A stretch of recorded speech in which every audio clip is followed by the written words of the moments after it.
What's up, guys? Welcome to the Outer Nexus. Tonight, we will be discussing strange corporate orb ponderings from private intelligence agency like Palantir.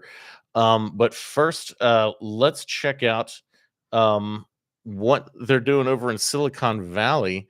It looks like somebody scheduled to have a UAP hackathon. Um, it's on Twitter. You could find it on Twitter. Multiple different scientists are there. It's taking place in Silicon Valley. I don't know the results of this right now. I think it's interesting. And just as a weird segue into this, it seems like a lot of tech bros are getting into kind of experimental technologies.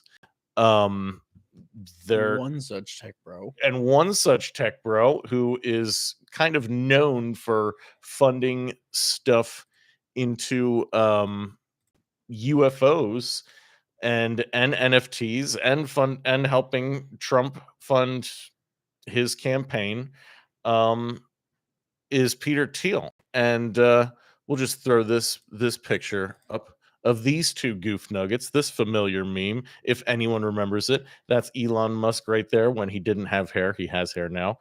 And this guy he just looks like some rando in the picture is actually Peter Thiel, one of the co-founders for PayPal. And not just co-founder for PayPal, but an early investor into Facebook.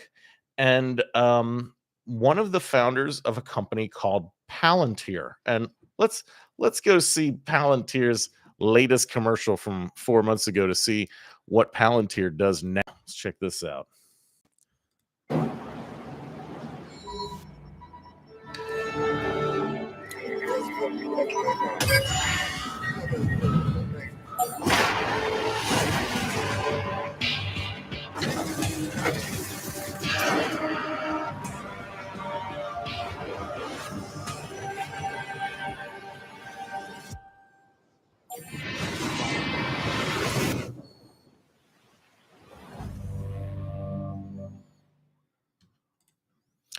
So, as you can tell, pretty dramatic, a focus on AI, drone warfare, and yet another company referring to Lord of the Rings. Is that something new here where the old defense contractors had like Greek and Roman names and now we're doing Tolkienian Well, naming? it's always been like a mythology race for Yeah. naming. Like Yeah.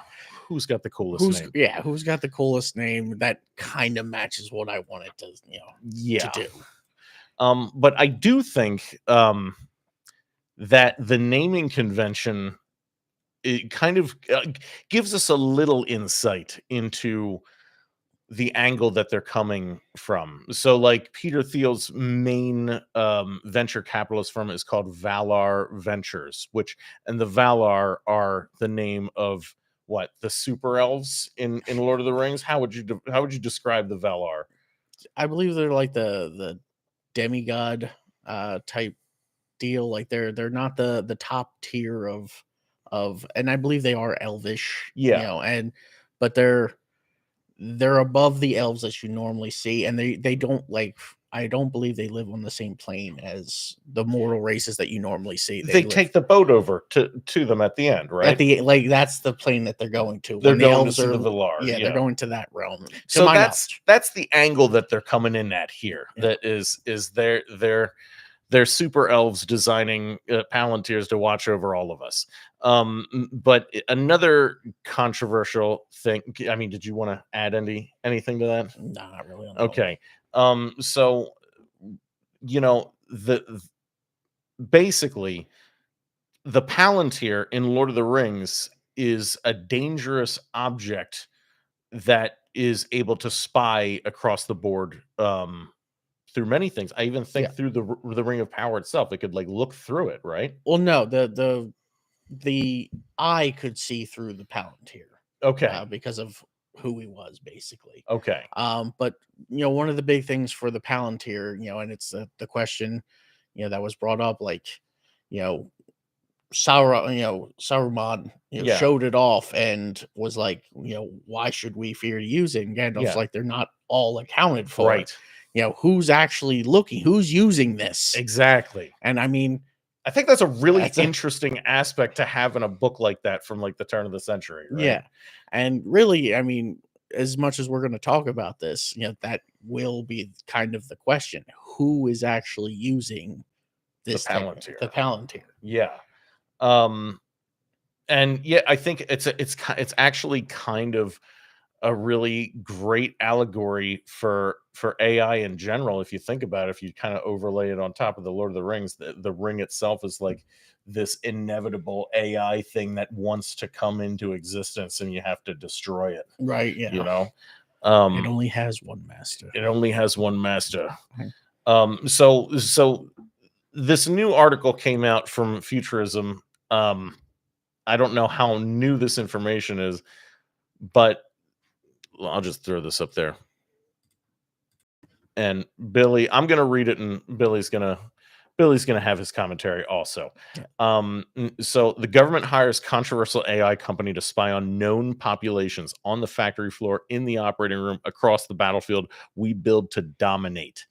What happens when you combine Palantir, the not at all evil AI company named after the spying orbs from Lord of the Rings, with an immigration agency that's disappearing U.S. residents to a South American internment camp? So I'm going to Yeah. just start there. That was not a U.S. citizen, at least in my opinion.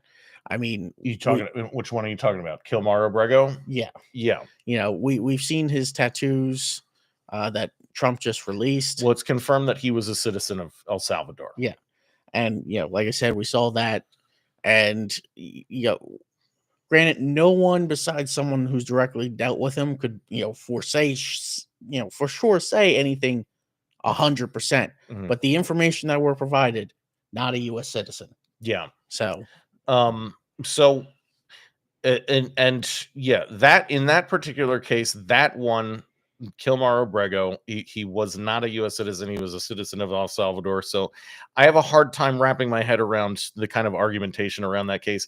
But I think the concern here is very valid, because really what Palantir is, and I think there have been articles written about this, is that it's kind of like Minority Report coming into real life, because that is what they want to do with this company. And I think they describe it here, kind of the makings of one hell of a surveillance state. That's what bombshell reporting by 404 Media just revealed: a massive contract between U.S. Immigration and Customs Enforcement, ICE, and Palantir, to the tune of tens of millions of dollars. Per 404, the contract tasks Palantir with tweaking ICE's investigative case management system, ICM, to allow for the complete target analysis of known populations. It also assigns Palantir with ongoing maintenance duties for the massive database, which contains real-time tracking tools, visa records, and data from other agencies, including the FBI, CIA, DEA, and ATF. And this is kind of, in my opinion, it's like seeing Minority Report come alive. in a way. But one of the things I would have to say here, in defense of Palantir, and it's not really in defense of Palantir itself, it's in defense of the technologies here. As we move forward, and this is a tech kind of based podcast, as we move forward in general with tech, we are going to get more and more powerful technologies, more and more powerful tools. Mhm. These are tools. Palantir is a tool That can be misused. The problem is it can be misused. Yes. So it's not really Palantir that we have an issue with. It's the use of these tools that we have an issue with. I think a better point that you're trying to make here is that the concept and the tool itself of Palantir is inevitable. It's inevitable. It's inevitable. It is that it going will to be happen. built. And someone's going to build it somewhere. I bet you even China has a better version. Oh yeah, of it. China's way better. Yeah, so that's what that's integrated with the government directly. Yeah. And that really is another really good argument here, is that this could be step one into integrating the CCP into our government, Well, or I mean, how the CCP operates. depending on Is how this we look at mass it. surveillance state? You know what I mean? Yeah, depending on how we look at it, I believe, we've already taken step one and probably even step two. It's just this one is very out there at the moment and seems like another step. And it is. Yeah. That's the problem. It is a tool that could absolutely be used against the citizens of the United States. Yes. The problem is these tools are inevitable. Yeah. And the thing that we really need is the regulation behind these tools so that if someone does try to misuse them, there is a harsh consequence. Yeah. Let's get so the ICM allows agents to sort people by hundreds of highly specific categories, according to 404, which caught a glimpse of the database last week. These include physical traits like race, eye color, tattoos, administrative data like social security numbers, employment addresses, bankruptcy filing, as well as port of entry and resident status, in addition to hundreds more criteria. So they're profiling, Billy. Yeah. They're profiling. Yes. And that would be like the super far left argument. They're profiling, but the reality is that's what law enforcement agencies do. That is exactly what law enforcement agencies profile people. That's how it works. It's how it always has worked. That's what this thing is doing. It's not. This is like Minority Report kind of territory. Yeah. It's not great to hypercharge this shit, but I don't like what is the other strategy? Well, that's the whole thing. See, and it's not a new thing. Yeah. These agencies, even local law enforcement, have been using weird ways to get around certain laws that like they buy profiling data, like the data. That's what this is. Yeah. Yep. They buy that data, Mhm. even though that they're not supposed to collect it themselves. Yes. But if it's available somewhere else, they really didn't go collect it. They just purchased it. So that's one of the things they do. One of the things that I personally remember when I was a kid, this was in like 4th grade, and this was before I had my own ideas on the subject. Yeah. They came and they fingerprinted all the Yeah. kids. The local police came and did the finger, and I thought it was cool. Like, I got my fingerprints done. They had candy there. It was great. And then when I realized, like way later, when I was like, they just came when I didn't have any idea what this really was. Yeah. And they took my fingerprints, and it's like that it's rude. Yeah. But anyway. And that's what that's what people are saying, like 23andMe shit is also like getting all of our genetic data. That's exactly what it is. And because now the 23andMe thing is like collapsing, like they're bankrupt, they have to sell. And who gets all that data now? Who gets it all? You ever hear of the TV show Shark Tank? Yeah. Okay. Do you know what the most successful Shark Tank thing? I think that new sponge might have taken the cake thing. Yeah. The whatever that thing's called. Yeah. But do you know what at least for a while was the most successful Shark Tank thing was? What? It was where a lady came on and she really liked cats. Yeah. And she wanted to make it so that you could get your blood tests for your cats so that you could figure out what they had and, fix it. Yeah. And so you would think, okay, that's pretty niche. They were actually a little bit iffy about even funding her. Yeah. And then one of them eventually did fund her. She got the company up and rolling. Yeah. And then later on, she sold the company for like $93 million. Not much later than when it like came about. Yeah. And the reason being is it became one of the largest cat blood databases like in the world, because it has a whole mess of genetic information about cats. And it's just like that. These companies came about, and all of a sudden this data is worth a lot of money. Yeah. And that's exactly like you said, 23andMe. They're providing this data to whoever wants it at a premium. Yeah. And I think this kind of gets into not that, but the fact that this company, that's exactly what this company is. It acts as a tool for law enforcement to circumvent what they would need to normally abide by to get information on individuals. It's part of the Department of Homeland Security's $96 million contract with Palantir, a 5-year agreement signed back in 2022. So in the middle of COVID, when nobody was paying attention.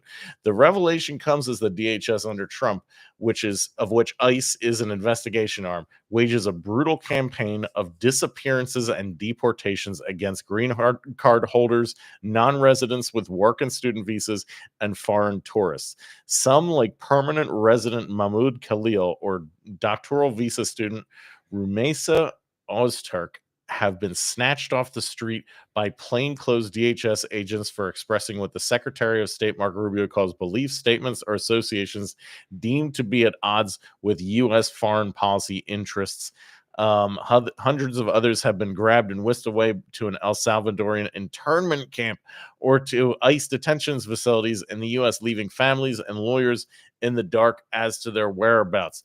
Do you have any commentary about those sort of things, Billy? Yes. So for the most part, this does not happen to U.S. citizens, and yes, it has happened to, like they said, like a permanent resident, or maybe These are visa holders. These are yes, student visa holders. yes, and most of the time with those visa holders, Mhm. once they figure out, like, oh, like this person's totally legal and so like has every reason to be here, they are just returned to what they do. But when you word it like this, Mhm. it's not saying like what happened after they were snatched. Yes, they were snatched, Mhm. but then once it was like, oh, like totally legal, Yeah. go about your day, sir. Sorry for the inconvenience, But yes, some of them were afterwards when they were like, oh, let's look at your papers and whatnot. Oh, you shouldn't be here. Yeah. And then yes, they're sent to like the El Salvador, the internment camp or the ICE detention facility. Yeah. As that will happen. But that was part of the whole immigration thing to begin with. Like we were supposed to start clearing out all this extra immigration that we got, especially during the Biden, reign. Yeah. Yeah. So some of this could, it does come back to the idea that as long as the tool is in the right hands, then it's being a useful tool. But as soon as it's not in the right hands, or there's a different perspective on things, Well, that's the thing. it's not whose hands, it's how it's being used. Because someone could use it the right way Mhm. 99% of the time, Mhm. and then not use it the right way. Yeah. A fraction of the time, it's still not being used the right way. Yeah. And like I said, that's where our regulation needs to be. When we catch whoever uses it wrongly, there should be harsh punishment, and not just for things like this, Yeah. for tools in general. Yeah. But along with that, I don't disagree entirely, but along with that, those these systems allow for people to shield themselves also. It kind of basically, Palantir is also being used integrated into Doge, Yes. into various different government agencies to streamline them and clean them up. In a certain way, Palantir is sort of integrating into the White House and is gaining a certain leverage. They're gaining a Yes. certain understanding. Yes, and that is something that you have to watch out for. But one of the issues that I would counter that with Yeah. is like, okay, say that we're like, hey, this is happening. Um, let's try and rein it back in, or let's get Yeah. rid of it altogether. Yeah. You something somewhere Yeah. is going to take its place. That's what we were talking about earlier. It's Mhm. inevitable. Something will come around that's going to do the same job. So Yeah. that's the whole thing. Basically it. Yeah. We have these tools, Yeah. and we need to regulate them. Yeah. Some of this stuff they're saying is pretty wild. It's a dream come true for ICE director Todd Lyons, who said he wants ICE to run like Amazon Prime, but with human beings at the Border Security Expo last week. Palantir, meanwhile, is living up to that type of rhetoric, rolling out a bus stop ad campaign declaring the moment of reckoning has arrived for the West. We built Palantir to ensure America's future, not to tinker at the margins. The ad reads, on the factory floor, on the operating room, or across the battlefield, we build to dominate. So yeah, that is so in one hand, you have a law enforcement tool that it's an inevitability. It's an Yeah. inevitability. But in my opinion, and I'm sure in the opinion of a lot of people, it only looks good from this perspective right now. And once the scenario changes a little bit, Well, and that's then I mean, because basically what you have is you have a full Republican takeover of the government with this tool, resting on their lap that they are using. They yeah. are using this tool, extensively. And there's definitely some things that need to be fixed and streamlined, but once they, Here's you the thing. know, In my own opinion, yeah, I definitely stand for, like, if you were to take this to a safety versus freedom type thing, yeah, I definitely stand on the side of freedom. right. Like, That's what I'm saying. Like and, the safety angle, I totally get, and we have some emergencies going on that this tool is very useful for. But what happens when they don't stop using it and that's and the they turn it into like a Soviet style? well, that's always the problem with, like, the choosing the safety side. Yeah, Like, what happens after you got the safety that you wanted? yeah. The tool still exists, And it's and still, and there's a whole bureaucracy around the tool now, and yeah, there needs to be managers and administrators and peons, and they all need jobs to maintain the tool, to add new features to the tool. And then the mission no longer becomes about preserving the integrity of the tool, but to perpetuate the bureaucracy of the tool. yeah, And then everything becomes crazy Minority Report shit. yes, and that's the thing you have to watch out for. That's why these tools need to be regulated. Yeah. But as far as other dystopian tools, there's Ubisoft Yeah, coming out with their we're not even going to get into Assassin's Creed Shadows. We're going to be talking about the crew here. Let me see. Let me pull this. Well, I'll just read it. Ubisoft's The Crew lawsuit insists we do not own the games we buy. So basically, it finally came to the conclusion, just as a brief update. So Ubisoft came out with this racing MMO, an open world racing MMO called The Crew. And they came out with a second one. Which was kind of the same deal. But I guess they thought that they could shut down the first one and nobody would complain because they had the second one up. But people definitely complained and they wanted to play their game. yes, And they basically the gamers who bought the physical copies of this game took them to court and were like, but we bought the physical copies of them. And Ubisoft was just like, you just bought a license. yeah. You bought a license with basically the data able to play the game. Yeah. That was one of the big arguments on the side of the two people that are really pushing this, Yeah. the players of the game. The other big thing that they did was they were pushing the angle that the like the license or something somewhere says it's supposed to be for 99 years Yeah. is how long like you are supposed to be able to have like access. And basically no, you don't have access for 99 years. They're kind of pushing that to be like, oh, it was, like up to 99 years, not you get the full thing. Yeah. And so that is one of the other angles that was being pushed. And again, it's not being looked on well. Like the title of this suggests, Ubisoft's The Crew lawsuit insists, and what they mean by that is the Ubisoft's lawyers are insisting that no, you do not own the games that you buy. And if you go to any large company Mm. that does products, including Steam, as much as I love Steam, they will insist the exact same thing. You do not own the games that you buy. Yeah. You are buying a license to access them. And I do not personally agree with Yeah. this whole thing. It is a form of art. It is a form of media. People should have the right to perpetuate the things that they like. If all of a sudden, like if it was art, for instance, Yeah. it's like, oh, let's just get rid of all of the, first, Picassos because we have the later ones. We don't need the first ones. They can enjoy those ones. It's like no, it's like I liked the first ones, Yeah. and it's like I want to be able to, enjoy those as well. And it's like no, then they're just getting rid of it. Yeah. And there is no After that, then there is no commercial way really to ever access it again. The only thing left is piracy. Yeah. And this also brings up the fact that if you have a license, you don't really own the game.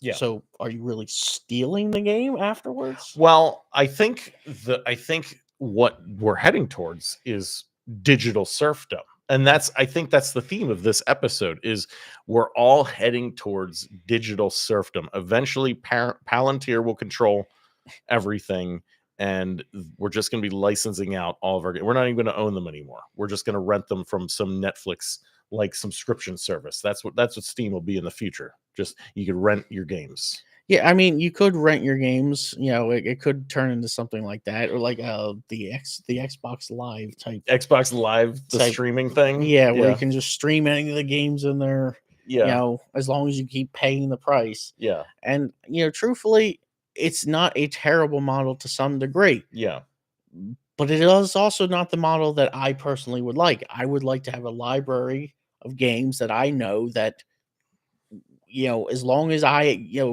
exist, I could access. yeah, Even without the company's blessing necessarily. Like I don't want to be like get on the wrong side of Steam for for whatever reason that might be, yeah. and then all of a sudden it's like, no, your whole Steam library, it's gone. And you get deported to CCOT. Yeah, and that could also happen. you know?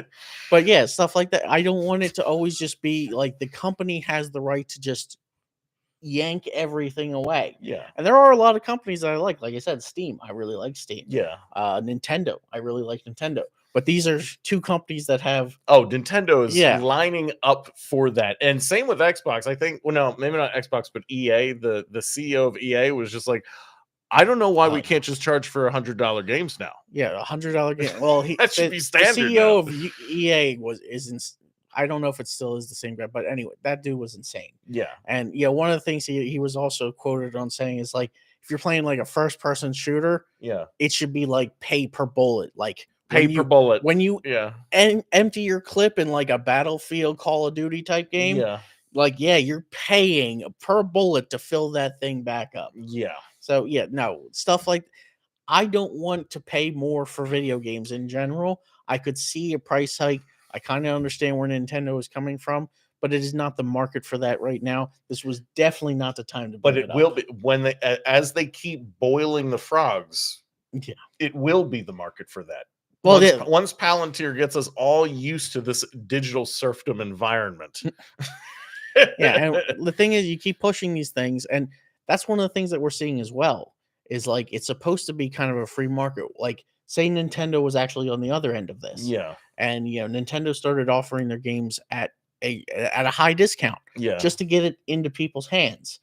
You would think like, oh, that's great. But one of the things that we're seeing is that once one company makes the jump to one of these things that generally we don't like, which is like a price hike, yeah, all the other companies are right behind them. yeah. Like at least all the big ones, where it's Yeah. like now every AAA game that we go buy is going to be $80-$90. Yeah, exactly. And it's like, and it's never. There's not normally like one company that's staying behind. Like Well, a lot of the AA studio games are getting very good now.